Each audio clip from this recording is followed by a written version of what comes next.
Thank you all for joining us on the first, hopefully one of many interviews with convicted felons who are experiencing success in some capacity back in the community. Most, if not all of you, should be familiar with my story, and if not, feel free to visit my Facebook page. This is not a networking opportunity, but if you want to get up to speed, hear a little bit about my journey, do that. Facebook page, and you'll find links to my website. And hopefully, I think there's like a link to the Facebook group, The Life After Prison.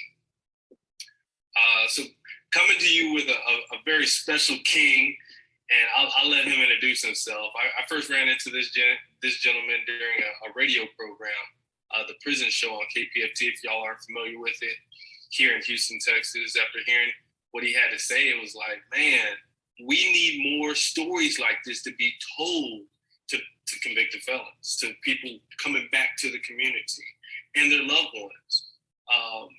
Felons need to hear more stories like this, and hope needs to be instilled in the hearts of family members who want nothing but the best for their loved ones. And so that's why I'm bringing it to you as much as I possibly can. It's all about reach one, teach one, and that's what this series is, reach one, teach one. And so without further ado, let's get right into it. RoShawn, go ahead and introduce yourself and just basically tell us a little bit about what you're up to. My name is RoShawn C. Evans. I was born in Hollywood, California. I was raised in Flint, Michigan. Now I live here in Houston, Texas.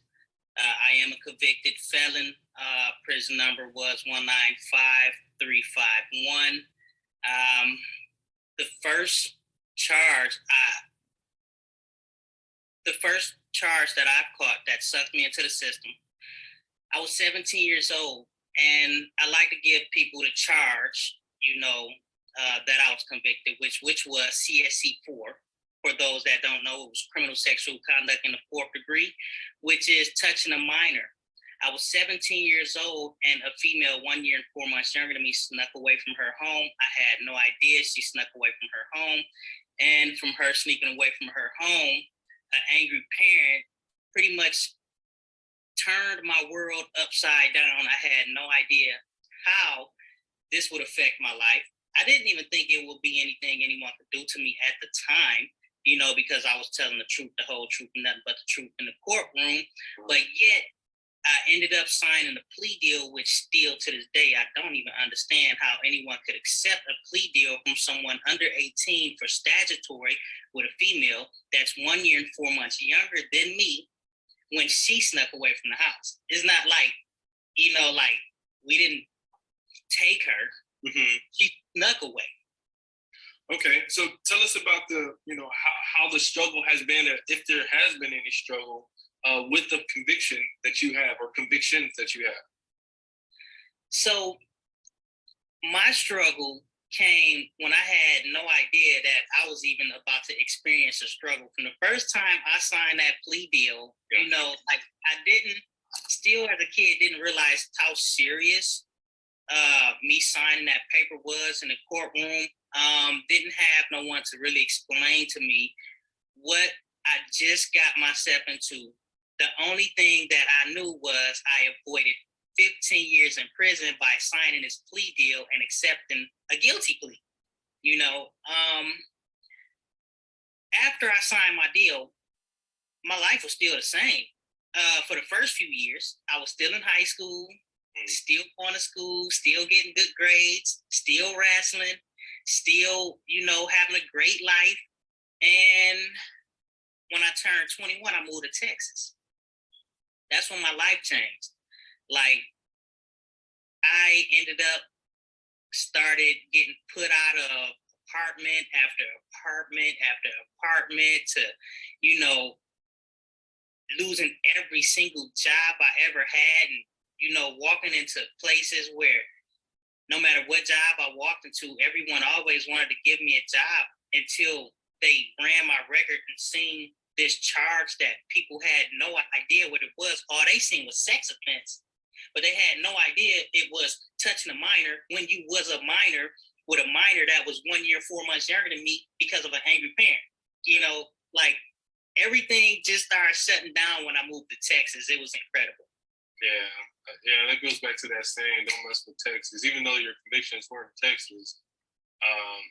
So that goes back to, it reminds me of my experience where I was convicted of robbery by threat. And what that charge in Texas is, basically, just to dumb down, is where you could be a threat of harming somebody with a weapon. Even though you can't see the weapon, it could be there, and it could be a possible someone getting hurt. And so, although you couldn't see any weapon, it's like you going up behind somebody and putting your hand in your pocket and doing this to their back. You don't know there's a weapon there. You don't know. And so it was robbery by threat. And I didn't have any weapon at all. So anyways, now whenever my background gets ran, it just says robbery. It doesn't say robbery by threat. It says straight robbery. And so, yeah, that's run off a bunch of employers. Mm-hmm. A bunch of employers. When you came home, did you have support? Tell me what kind of help did you have? Or I don't know if you did any time at all. Tell us about that. Did you do any time? You avoided doing time? Did you ever go to county jail? Any of that? So at the age of 17, I didn't do any time. Everyone literally disregarded my case as an angry parent because that's what it was. Mm-hmm. Again, I didn't think it was anything anyone could do to me as a 17-year-old because nothing literally happened. Like, the only thing that happened was two kids being grown when no adults was around, and we did what we wanted to do, but she was doing what she wanted to do against what her mama told her she could do that I had no idea. Her mama told her, don't leave the front yard. Like, I had no idea. I ended up I didn't do any time at that time, rather. When I signed my deal, my lawyer told me if I was to take it to trial, I would get 15 years. He told me if I sign this deal, now, mind you, he's talking to a 17-year-old. He said, if you sign this deal, you'll walk out of here right now as a free man with 36 months probation and 6 months ankle monitor. Only thing I heard was, you say anything that is not accepting this guilty plea, you're going to prison for 15 years. And if you sign this paper, you walk out of here as a free man. And when I signed my plea deal and the judge ran down my sentence, he gave me the same sentence that my lawyer gave me, except he added another element, and that was 36 months probation, 6 months ankle monitor, and then he said, did you tell him he would have to register as a sex offender? And I didn't even know what a sex offender was. I never even heard the term, but my lawyer bent down and said, you're going to have to tell the police where you live for the next 10 years. And my 17-year-old naive mind is still be going to prison for 15. So I say, I can handle this. And by the time I'm 27, I'll be done telling them where I live. So I never did any time. But when I moved to Texas, and I didn't realize me moving to Texas put me on a registry for a lifetime. Wow. So when I hit 10 years in Texas refused to take me off. And then, 15 years came, Texas refused to take me off. And when I realized at 15 years that Texas had me on for a lifetime, like I did my whole sentence plus 5 years before I realized that I was on for a lifetime. And they told me if I want to be off the registry, I need to go back to Michigan, never, ever return to Texas ever in my life. Oh, really? And that's what I did. I returned to Michigan, doing what I supposed to be doing in Michigan, and Texas came and returned and picked me up from Michigan and brought me back to Texas for failure to register here in Texas. And that's when I first got locked up for my case 20 years later after I signed my plea deal. Wow. I just wrote an article not too long ago about how convicted felons, after doing the time, serving, whether you did time or probation, whatever it is, you're no more on that paper. But as a convicted felon, yeah, we get some forgiveness. There is some forgiveness. So you get jobs. You may be able to live here, but are you truly free? And no matter how much debt that you pay back to society, man, it's just, it sucks to just think that we're always going to be, kind of stuck in that system. You know what I mean? I hate it. I hate it. We can get into that, but I want to talk about, what are we doing for ourselves to better ourselves? What are you working on? What have you done? Okay, well, my story sparked something in me. Like, I must say first that it was hard for me to initially begin to talk about my story because of how hurtful it is. It's just embarrassing to even admit that you have a charge that's a sex charge, because no one cares about how you got it. The only thing anybody see is sex crime. So, like they say, what don't break you will make you stronger. And at first, this kind of did beat me. It beat me, and it really beat me down. It took me to a real dark place in my mind to where I almost gave up.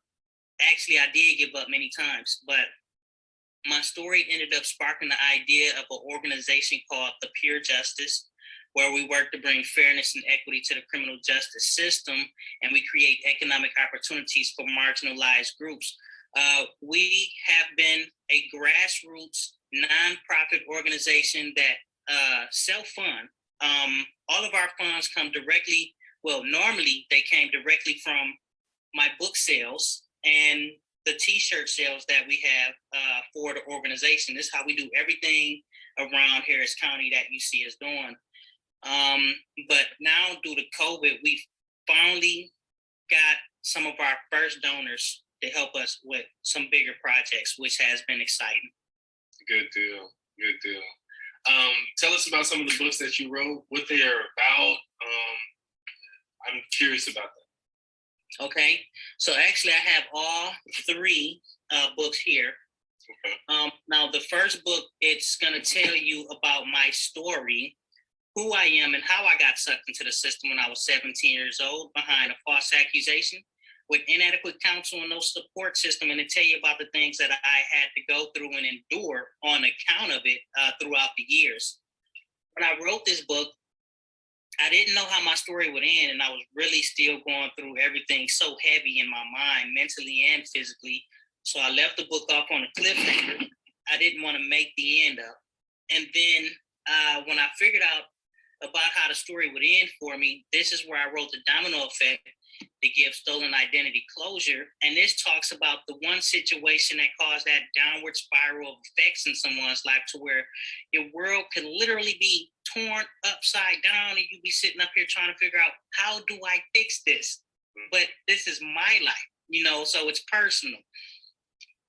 And my last book, it's called Open Your Mind, but it pushes people to think beyond the regular traditional ways of thinking. And it focuses on religion, education, and politics. Where can we find those books? Where can we get those? So the first two books, you can actually go to our website and order them. That's thepurejustice.org. PUREJUSTICE.org. That's only for the first two books that deals with criminal justice reform, that supports our criminal justice reform organization. The third book, I only sell it pretty much, I would call it out of the trunk. So you will have to know me in order to actually get this one, which you can also contact me through the website. Phone numbers there. But purejustice.org, or you can simply email me at purejustice@gmail.com, and cell phone number 713-231-6131. I will be glad to send you a book. That's awesome. That's awesome, man. That's awesome. I'm glad to hear it. So how did you get all this started, man? You wrote books. You got these t-shirts. That's something that's probably one of my next on my agenda. For sure. I want to start wearing my brand, wearing my purpose. And so my mission statement. So you gave me that idea some weeks ago. But where did you get all these ideas? So I'm the co-founder of the organization, and the passion that drives me comes from my experience with the justice system, the things that I've learned and the things that I see. In the beginning, honestly, my mind was all over the place, and I wanted to use my story to heal the world, but I really didn't know how to start. And I was doing so much, but yet I wasn't doing anything. Yeah. So I have a partner, my other founder, which is Sasha Leggett, that has a law degree, and she is the one that gave me a lot of direction. You know, she the one who stopped me, slowed me down, and said, "Wait a minute, relax. Now, this is what we gotta do. This is how we gonna do it." So, in other words, she create the work plan and the project, and I push it up the hill. Okay. Yeah, that sounds like a good team. Real good team. What advice do you have for people preparing to come home or recently released from prison or ex-convicts? You didn't have to serve time, but you have a felony on your record and it's tough for you. What advice do you have for us? If you're in Harris County, right here in Houston, Texas, I would love for you to get in contact with the Pure Justice organization, because we'd love to help you when it comes to housing, maybe helping you with, again, economic opportunities, just setting you up with some of the resources you need here locally. But just in general, I would say just do the best to be the best. You know, stay out of the way and strive for greatness. You know, don't let other people's opinions drive you to doing something that you know is not right. Mm-hmm. You know, just think about everything you do before you do it, and try to surround yourself with great people.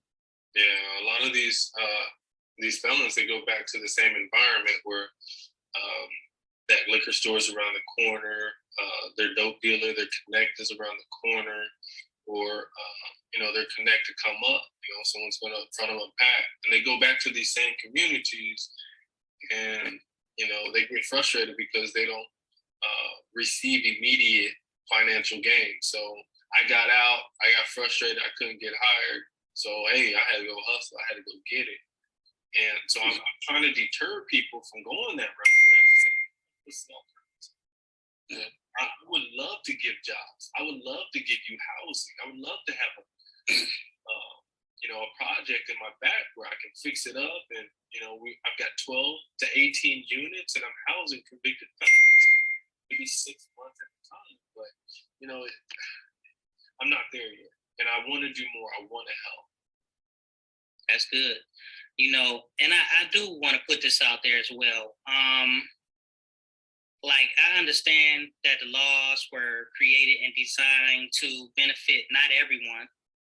So, you know, sometimes just because something may be law, don't necessarily make it right either. So if you do have to make a decision that may not be proper according to law or everybody's way of life standards, whatever you do, just have great moral judgment in the decisions you make. That way, you know, you're not moving out of malice. So what's next for you? Any dreams, big goals? I want to hear it. From personal life to, you know, working on your mission with Pure Justice. What do you want to accomplish? I just want to be somebody that really changed the world. Like, what I want to accomplish is tearing down parts of the criminal justice system and literally revamping it. You know, like I just said a few minutes ago, the laws, they are not designed for everybody. Mm-hmm. So what I want to accomplish the impossible, and that is to bring equity to the criminal justice system, because a lot of people think it's impossible. That means bringing transparency to law enforcement and politics in general. You know, like, I just want to see equity in our communities, not over policing, not all these law enforcement in our schools. You know, like, I just want to look around and know that we are protected just like everyone else. And I want to be one of the driving forces through the organization as to the reason why our communities actually have the resources that they didn't have yesterday. Yeah, that's good. That's good. RoShawn, man, I appreciate you coming on. I hope that we can stay in contact, we can build together, network together, and we can make this happen. You accomplish your goals and your dreams. The bigger, the better. And we're going to get it, man. You got anything you want to close out, how we can get a hold of you, social media, website information? You want to throw that back at them one more time? Yeah, actually. So I want to say a few programs that my organization has been working on for the past few months, if you don't mind. So since COVID started, we created a Pure Justice COVID-19 community grant that primarily focus on people who has criminal records, people who may be on Social Security or fixed income, or people who can't work for whatever reasons. You know, we understand that when COVID hit, you know, for people who had already been impacted by the system, their worlds got even tighter as trying to figure out, what do I do next to pay my bills or feed my family? So we have been giving out community grants every single Friday. We started funding 50 people with $200, and then we upped it to 100 people. We have now funded over 100 people with our Pure Justice COVID-19 community grant. We have bumped it up to 150 now, so we have been raising money to reach 150 people. We have partnered with the Bail Project and Restoring Justice to bond people out of jail due to the COVID-19, because we felt that you should not be receiving a death sentence because of COVID, because you cannot afford to pay bond. You know, people get punished because they are poor. And I tell everybody about the young man that was incarcerated last August on a $50 bond, and we got him out March of this year. $50. He was stuck in jail from August to March on a $50 bond. And if your bond is $50, you know the charge was petty, and yet he's sitting in jail incarcerated with people coming in with COVID. There's no reason you should sit there. The last program we have been working on is called the Empower Survivor Project with Community Empowerment Solutions. COVID has struck an increase in domestic violence, you know, drug usage, alcoholism. So we've been immediately relocating people to alternative housing and helping them look for additional places to live. Once they find a different place, we pay their rent up to a full year. Now, funds is limited on that, and we're only able to help 35 families, but we give them cash assistance as well with that application. They get free counseling and free legal services. All three applications you can find on the Pure Justice website, purejustice.org. But if you want to support the Pure Justice in any way, you know, because in order for the Pure Justice to be a resource to other resources and the community, we need resources. So you can visit the Pure Justice organization and donate to the Pure Justice organization at www.purejustice.org, purejustice.org. Social media is Pure Justice at Facebook, Pure Justice _HTX at Instagram, Pure Justice _HTX at Twitter. And again, that office number is 713-231-6131. That's awesome. Look for my donation coming in about another week, 3 or 4 days. I'll definitely be putting my money where my mouth is. Like, I really support you. I'm behind you 100%, King. Thank you. I got you. Anything we can do. Yeah. Now, thank you so much, and we'll see y'all next time for our next interview, and many to come after that. Thanks.